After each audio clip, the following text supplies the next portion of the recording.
bamaze dda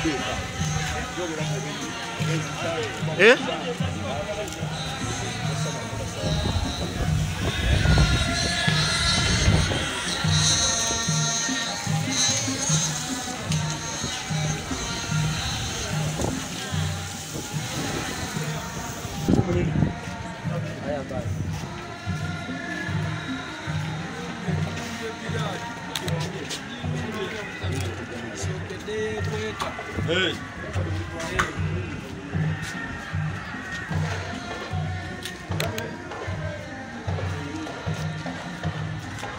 Yabatuuliriza nsaba atanafuna mwami Allah naye amukolera enteeka wangi afune naye omwagala awasanawo obugalo bamukwata mu ngalo ku mutwe oyagala kuwa omukisa ogwo ate simukole kakati linda amaliza agenda kuwa omukisa muminkirize kale papa wali ntumidde nnyo abaana ab'obuwala abawala abali eyo abasobodde okwekuuma n'abagwa mu nsobi waliwo omukisa ogwokubiri mu charity foundation zange nkyabalowoozaako nnyo tujja bawa support abagala okusoma tujja bazzaayo musome abagala okuskilinga byonna byabwereere mu foundation zaffe kusimu yange 0782248510 ajati odusenyo mama olusungu ajati aseeredde tukomewo kene eyo affe Uganda ekiriko mpolampola abantu bakwate ennamba eyo tugenda giwandiika wano tube nga tugisoma empolampola naye ku namba yange 07820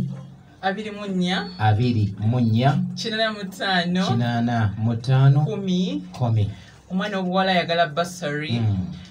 ankubira essimu oba mukadde we tulabe engeri gye tumuplacinga abaana aba orphans abali eyo nabo wendi kulabwe ne bannamwandu bambi waliwo bannamwandu bembadde nabeyo mu kibiina bangambye hajati ogenze otulese otya bannamwandu bambi nkyabalowoozaako mmanyi obulimu bwe muyitamu nammwe mbasabira Allah bakolera enteekateeka abawa abaami bane mbagala nnyo mbagaliza omwaka omulungi njagala abaana b'obuwala babeere b'amaanyi nga Dr. Cool alabawo omukisa mu nsi muno mbagala nnyo mwena. Assalamu alaikum. Waalaikum salaam wa rahmatullahi. Ogenze wala hajati naye tetukutegedde ogasembyayo kabaka kodyo okola tya ogasembyayo kabaka kodyo andi manyi mwagogedde amanya gange nze Dr. Hajat Kuthum nabunya muzatagu Misrisa anti saba n'omwami wange babuze ebadde endageyo ky'omwami tubadde twagala naye atuwe ku ddoboozi tuwulye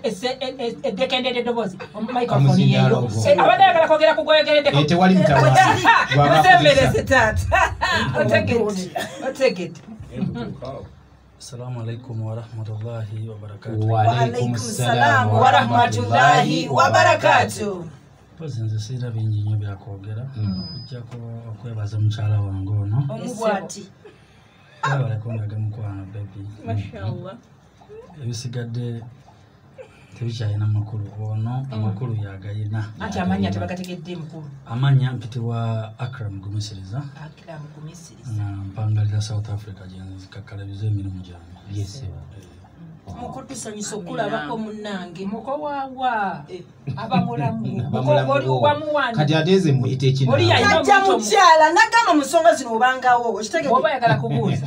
gamba mulamu kakati muko sebo kulikayo e South Africa nojjako e Uganda otulabeko ate nagira ebyaddala ate nogira ddala olujja lwennyini notakoma bweru nogakang'endeko ne ku 94.1 radio Bilali naye ombuuze ku bantu bawulire ku ddoboozi eryeggono sebo tweyanziza nnyo tweyanzeege mpozi ekibuuzo kyange oba oli awo gye kigenda gy'oli kiweewaawo nti essaawa eno obufumbo bwe mutandise essaawa eno bwe tusaba Allah okubeera nga abuteekamu emikisa bwe mwatandika bwe tusaba Allah okubeera nga abuteekamu emikisa ennyo kyenandyagadde okumanya kuba nange ŋŋumira ku ggwe nga Akram ayogedde maaso awe wajja waliyo akeddako amangu ago musiramu wamma tumanya alayinza okukolera enteeka hajjati kaddemu hajjati muleke mukangakanga mwami musiramu kandete microphone surati nisai Allah kitugamba bulungi mwasa okuva ku babiri basatu bana so muleke mukangakanga tekubadde kukanga ofunayo kikuganda Akram akyali mulaavu kati musoke mumuleka agumire laavuye mulyoke aloka ayinza nokuba nabirowooza nako omusajja mumutaataaganya obwongo laavu yonna agikutte ekimemete kye akikutte akiwadde omuntu we ate mumutaataaganya ate anoonyeyo omulala anoonyeza ki onaaweddewo ku byonna ki ekitaataaganya kyekitaataaganya ali mulaavu kyokka gwe bagenda okugattako namba 2 ne 3 ogwamala kendeera nze ndi 3 bali balabika baali bajubulukusa ati tebasooka kugambirawo ati kakati bannange mulekona ajati dokita mukulu twagala kubeera nga tukusiibula tulabike ng'oba olyawo twongerayo programu eno mpozi obugambo obwandibadde ng'obuwumbawumba weewaawo nga tumalako omwaka tuyingira omwaka ogujja tuli mu mbeera eya lockdown abaana bali ewaka myaka 12-13 balina embuto abalala bazadde abamu balabanga kati balemereddwa abalala essuubi libaweddemu n'abazadde bennyini bizinesi zaagwa bagamba kati tetukyalina kyakukola abaana bafumbirwe oyinza kubudaabuda otya abaana abo saba ekibuzo kyo kikulu nnyo banga neewaayo okuyamba omwana ow'obuwala Allah mpadde omukisa nanfula omukyalo ow'enjawulo okuva nga ndi kawala kato nenkula nga ndi wa mukisa era njagala mbabeererewo omuwala ali eyo nga yafunye okusoomoozebwa mu lockdown yafunye olubuto wendi ku lulwe waba yagala okusoma omukisa weeguli ajja kusoma ku bwereere essimu yange enjirese waba yagala genda mu bya mikono era dina skilling center byonna bya bwereere ajje yewandiise asome njagala okulaba buli mwana w'obuwala ali eyo nga yambadde ekikofiira kiri ekinene kibalaba ntaddeko insha allah kisobokera ddala nga nange allah weyansobozesa okyambala buli mwana w'obuwala asobola okyambala abaana b'obuwala mugumiikirize abasajja tebababuzaabuza mubeere bakodo nnyo sikati muzinyweze omwami amala kukyala wammwe n'akuwoowa n'akuwa mahare n'alyoka baako kyakugamba kati hajati nekira kyembuuza kubanga oyinza okuba ng'oli mu central wano waliwo abaana babeera mu byalo eyo kati waliwo abaana babeera ejjinja onoolaba ku tv nga abaana bangi bafunye obuzibu obutali bumu kati mbadde embuuza olina enteekateeka genda okugendako eyo mu byalo enteekateeka mbadde njiri era juzi twaliko enjeru njeru kiri mu jjinja ng'abaana myaka 14 nga batandise n'okuba nga beetunda kyano kiyisa ku mpewo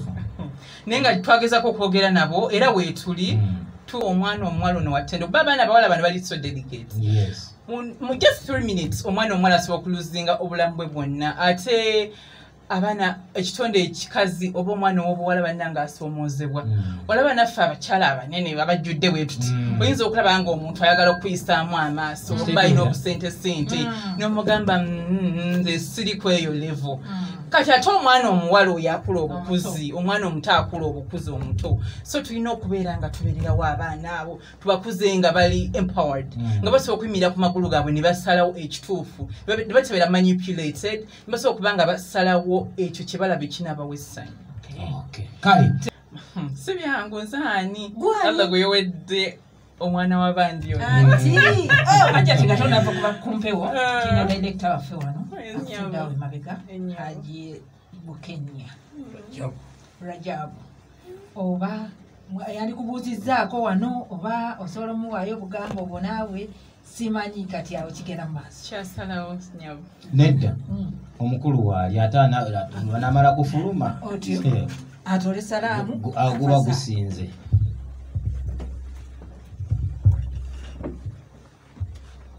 abantu bakatonda mwenna ku lusumu gumusiriza ate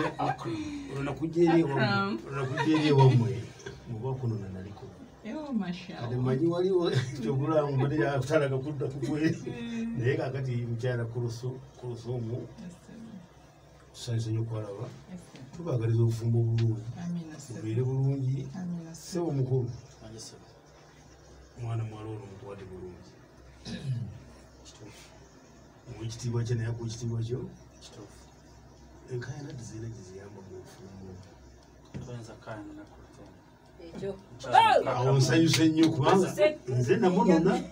kyenjogera nkirinako obuyino namunona ewaabwe atayomba ataboggola banna Allah yampadde nnyo Allah abanyweze amina mubeere mufumbo bulungi assalamu alaikum warahmatullahi wabarakatuh sebo mukulu akuramu kusumuza atono guminkiriza akuramu bafe netufe tujjaga gatamanya abalumu wakibalume naye tujja kusigala nga tugaita baffe kusumuza atono namulaba akyali mwana muto ng'ali ebwayise waffe mwana waffe bwayise ebwayise teva bantu babiri banyanga okutambala ebwayise teva bantu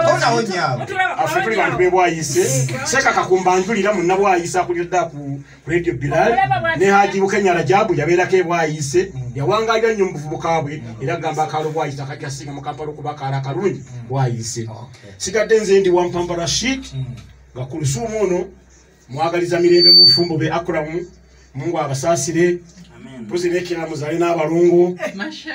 kimanyi mwakola hijja ne muyina okuddayo Haji Bukenya yagamba hijja ewuuma neoba wava awuddeyo ggulu oddayo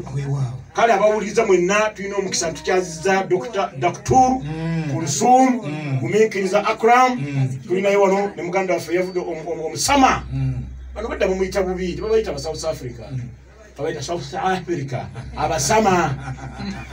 tulina omusama mu studio wano Akram muto wange gwoli muto wange ate saawa eno ofuse gondi abeera ki